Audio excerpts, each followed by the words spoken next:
Full Milter shift on both of our zones has kind of thrown a spanner in the works. I mean, for Nongshim, right, they're dropping around that area, they're getting pushed in around the bridge. It seemed like they didn't quite have the force to be able to push their way out, right? They're still earning a lot of points on these games, though. So if it does go the full distance, they may just be able to win it out like that. That's what you got to do at the end of the day, is you got to try to win this whole thing in as many different ways as possible. And that is going to be, you're going to smash, or you're going to end up with the most points on the leaderboards at the end of the day. And Nongshim Red Force with that double Milta circle, like you mentioned, is just putting in the work. Problem is, though, is that if we get another one, I mean, everyone's going to know by now exactly where they're at. So the focus is going to, I think, shift a little bit. But this could be the game where we get another crazy Erangel circle to finish out the PMWC here at EWC live in Paris. You can see these players cracking their knuckles, getting ready to drop in one last time. On Erangel, that will be the final bill.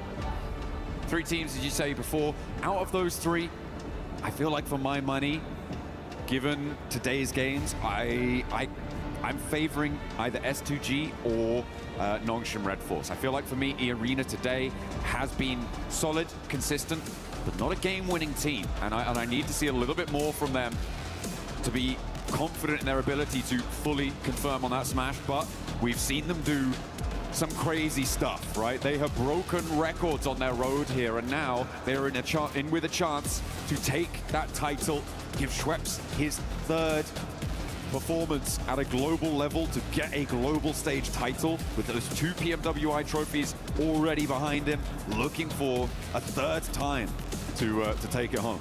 Well, here comes the big one. We're here in Paris, folks. Let's make some noise as this is the last Erangel of the tournament.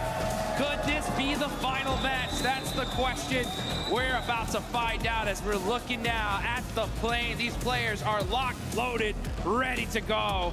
And we got one going right down the middle here in a nice diagonal coming from George all the way down to Novo. Yeah, going to give a lot of access to everywhere on the map here. Shouldn't be too many hot drops. I know we've seen a couple of those certainly earlier on. I mean, in our first Erangel, we had that hot drop over near the Gatka Fields that was a little bit questionable. Godlike not super happy about that, but there have been performances across the board here. Sorry, Ida. I think it was Ida and Tianbo actually who were on that hot drop earlier on, but still, yeah, a really tricky situation should be unfolding here this time around. Nobody dropping straight to North George, maybe just grabbing some vehicles and heading there later.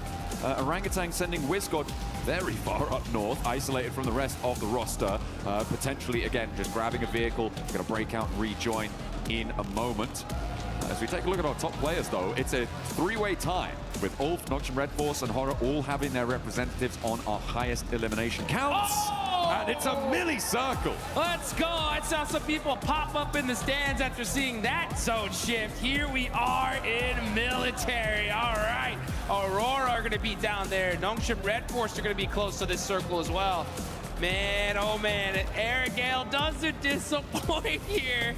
As, yeah, we had to just touch military just one more time, huh? Hey, we got to do it. We got to do it to them. Aurora already dropping there, obviously, could potentially have some fast rotates there. What we've seen as well from Nongshim Red Force is a lot of times where they've been able to transition very effectively over towards the military island. They've had 2 chicken dinners on 3 of their military island finishes, which is going to hopefully be something that they can repeat. That's what they're looking for here. So a big opportunity for Nongshim, who tends to go for the rotate of 1 player off of the shark fin, rotate down south fairly early on circles like this, try and get a foothold on the north side of the island and work from there. That's what they're going to be looking for. But if we've seen it, the other teams have seen it too. Yep. So is anyone going to try and counter that? Yeah, you know that these teams are prepared to their gills here. They know exactly what these teams are going to do.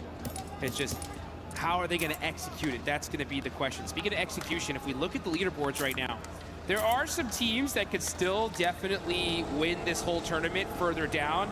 I'm looking even all the way down to Team Flash, Aura, Furia, right?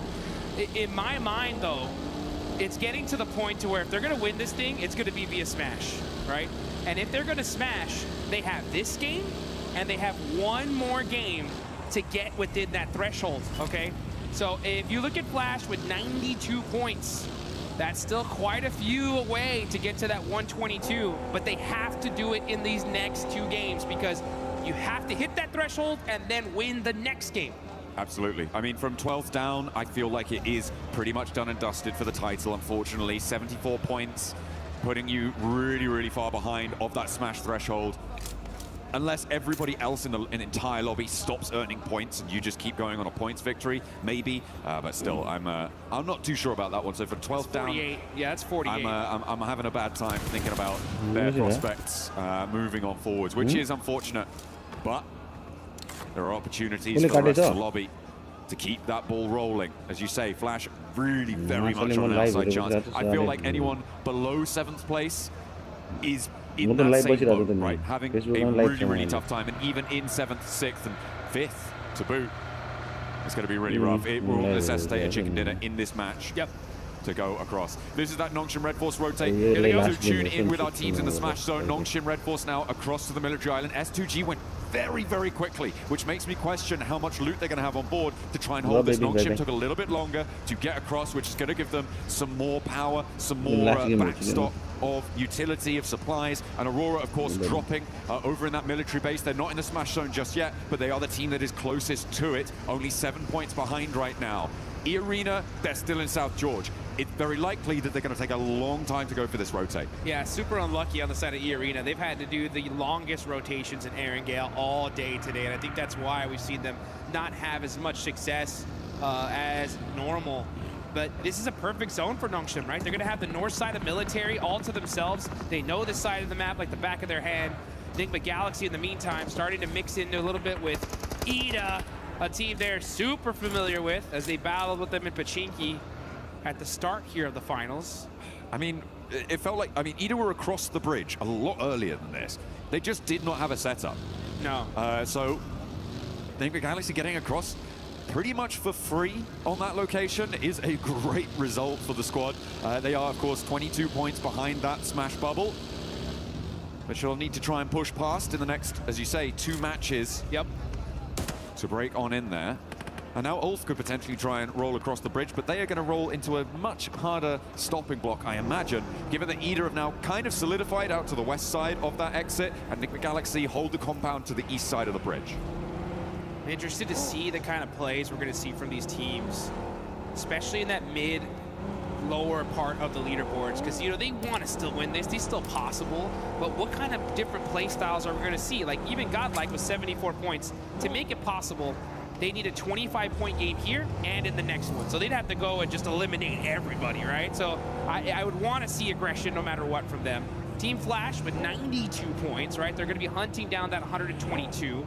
That's 30 points in the next 2 games. So 15 and 15, much more manageable, right? At the same time, that's a chicken dinner with 5 eliminations, so it's not going to come easy. Hey, we're just going to see. Sure. We're just going to have to see what happens in this game, because right now 4 Thrives with their opportunity crashing into S2G with theirs as well. 1 step closer to the Smash zone. 4 Thrives denied there as S2G put their first point on the board after gaining that Smash point in that last game and holding this south edge. I mean, they're feeling all right. They're feeling all right. We're still waiting for Zone 2 to really decide where it's going to go. Yeah. I have this sort of bubbling feeling in my stomach, Jukes. And it is, what if we get a really hard north shift and we go back to the mainland? Ooh, it's so unlikely, and it's not even really worth bringing up. But I just have that little feeling. I'm like, oh, back of my neck is prickling. My spidey senses. The John Allen tingle. That's right. Is in effect here, folks. If we see that northern shift, oh boy, will this be one heck of a party here. Fortunate for 4 Thrives, they're on that most southern part of military, just thinking they can kind of get some of that loot. S2G finding one of their players isolated, and that's IQ gone, just like that. Only player out of the lobby so far. Looking on over, there's still a lot of teams that are in the blue zone still. I mean, we got E-Arena still in South George, so they're going to be pushing in super late. Tianba's up there, Godlike's up there, Aura are still just crossing Yasnaya. So a lot of teams going to be very, very late on this rotate. Little family outing for Vitality. Pop into the hovercraft, luggage in the boot. getting that fuel back on board. Minimal vehicles, though, makes this south side for them a lot more difficult to navigate. I'm not too happy with the amount of mobility that they're going to have. They do need to potentially try and find some vehicles or steal some from another team, as our circle will be coming in fairly soon. Yeah, for Vitality, might be a foot-based approach for the future if that hovercraft draws the fire like we see it. The circle shifts out west, and it does keep a lot of that military island in. It's got to push Al Ula away from Novo, and the teams on the east bridge potentially going to have a little bit of a hurry up, but Al Ula have that outpost over to the west. The east bridge, it's going to be a fairly easy disagreement to settle, I imagine, for Flash and Orangutan. Not for either of the two teams, but it should be a fairly simple solution for whichever team comes out on top. At the moment, looks like Orangutan might have the better end of the stick because the res does need to come through. Res needs to happen. Unfortunate for Al Ula, they can't catch a break. You know they wanted that observatory position so bad. But they're at the bottom of the leaderboard. It's going to have to do it the hard way. Still on the north side of this island, we got OG battling it out with Team Flash. Two teams pretty down on the leaderboards. Trying to soak up some points here, get some extra placements. Again, you know, Team Flash have a possibility to make a run of it. They need 15 points in this one and the next one to reach that smash zone, to try and smash in that final match. That's if we even get there. We could end this game here and now, folks. But you know what?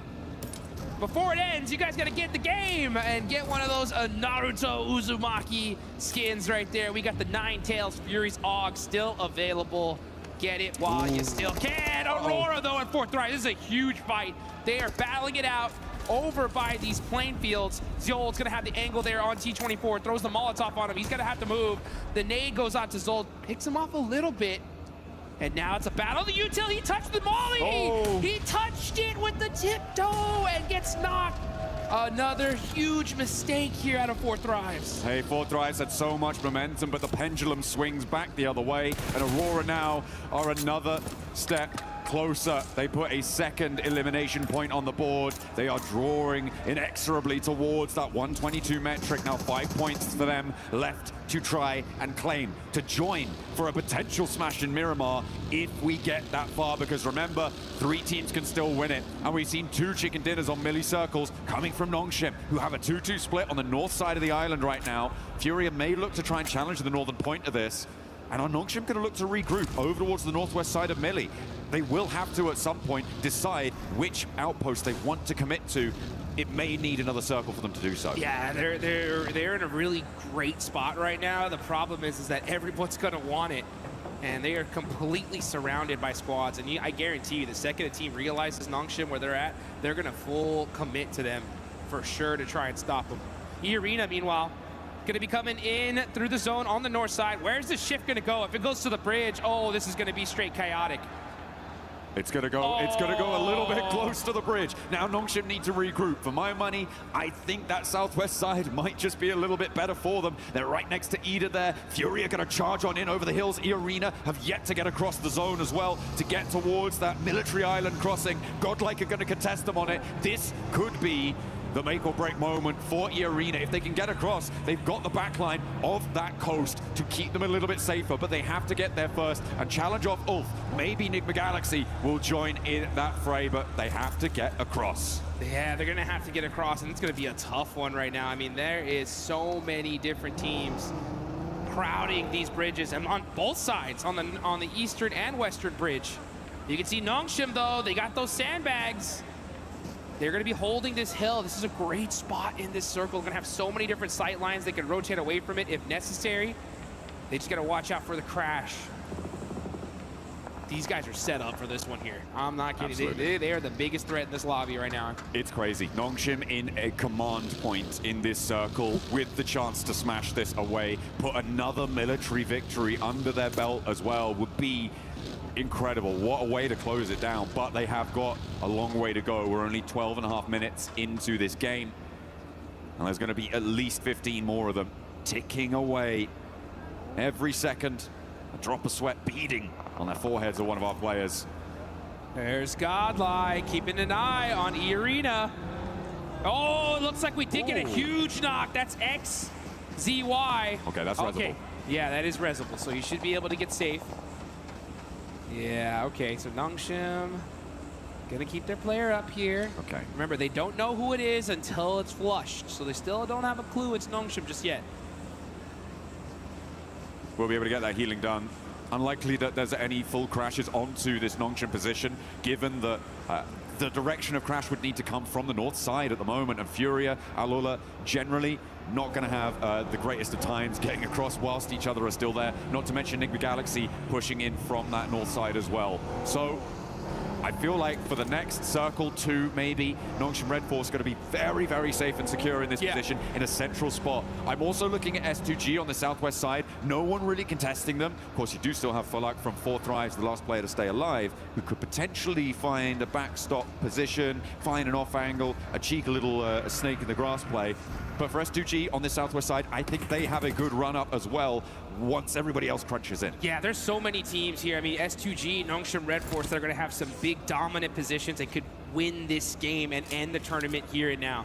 The question is how are they going to handle these fights? Do they take some of the fights early on like they normally would? Maybe not, because it's going to give away their position, and a lot of attention is going to be laser focused on them. A southern shift happens. S2G have the high ground. Now, this is really important. Sure, S2G have that high ground. This is really good for them, but Nongshim's decisions in the next minute or two are going to be pretty make or break.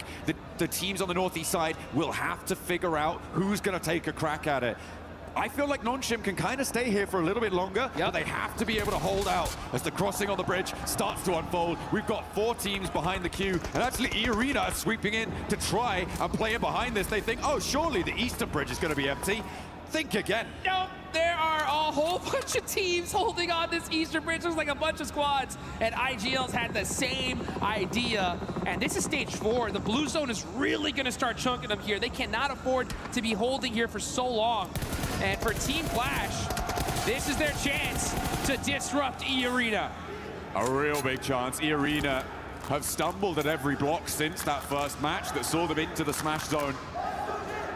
And they are being denied access. So many players sit in front of them. You've even got Eagle behind in Milta for Tianba to try and make that one happen. So a really, really desperate scenario now for E-Arena, whilst the 2 teams that sit with them in the smash zone are laughing, and there goes Schweppes.